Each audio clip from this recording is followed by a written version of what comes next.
बड़ी खबर कोलकाता रेड मामले पर सामने आ रही है। ईडी सूत्रों की ओर से बड़ा दावा किया गया है। ईडी सूत्रों की ओर से बताया गया कि डीजीपी ने ईडी अफसरों को धमकाया और कुछ भी रिकॉर्ड न करने को कहा गया। बात न मानने पर गिरफ्तारी की धमकी दी गई और ममता बनर्जी ने खुद ही प्रतीक जैन का फोन लिया। तो ये बड़ा दावा किया गया है ईडी सूत्रों की ओर से। बता दें कि ये बड़ी जानकारी इस वक्त कोलकाता रेड मामले में निकल के सामने आ रही है, जहां कहा जा रहा है कि डीजीपी की ओर से ईडी अफसरों को धमकाया गया और कहा गया कि कुछ भी रिकॉर्ड ना किया जाए, रिकवरी ना दिखाने का दबाव यहां डीजीपी की ओर से ईडी अफसरों पे बनाया गया। और ममता ने खुद ही प्रतीक जैन जो कि आईपैक के डायरेक्टर हैं, उनका फोन लिया था। डीजीपी ने बात ना मानने पर ईडी अफसरों को गिरफ्तारी की धमकी भी यहां पर दी थी।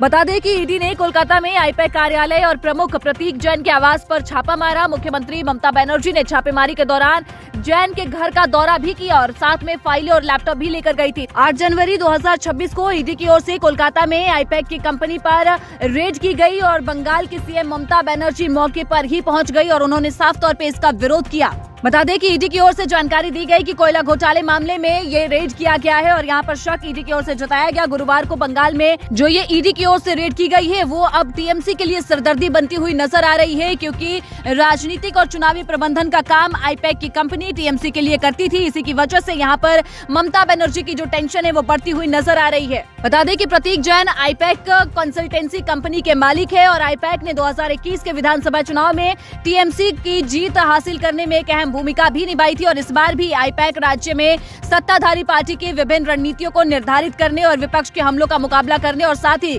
चुनाव प्रचार की रणनीति बनाने में एक महत्वपूर्ण भूमिका निभा रही है। यही कारण है कि यहाँ पर ममता बनर्जी की टेंशन बढ़ती हुई नजर आ रही है। और अब जिस तरीके से ईडी सूत्रों के हवाले से ये जानकारी दी जा रही है कि डीजीपी की ओर से खुद यहाँ पर दबाव बनाया गया था और गिरफ्तारी की धमकी दी गई थी, वहीं ममता बनर्जी ने खुद ही प्रतीक जैन का फोन ले लिया था। बता दें कि रेड के दौरान की बात करें तो प्रतीक जैन के घर जैसे ही रेड पड़ती है उसके बाद से ममता बनर्जी वहां पहुंच जाती है। वहीं सीएम के पहुंचने से 5 मिनट पहले ही कोलकाता पुलिस कमिश्नर मनोज वर्मा भी वहां पहुंचे। इसके बाद ममता बनर्जी आईपैक के दफ्तर से लैपटॉप और फाइलें लेकर बाहर निकलती हुई देखी गई।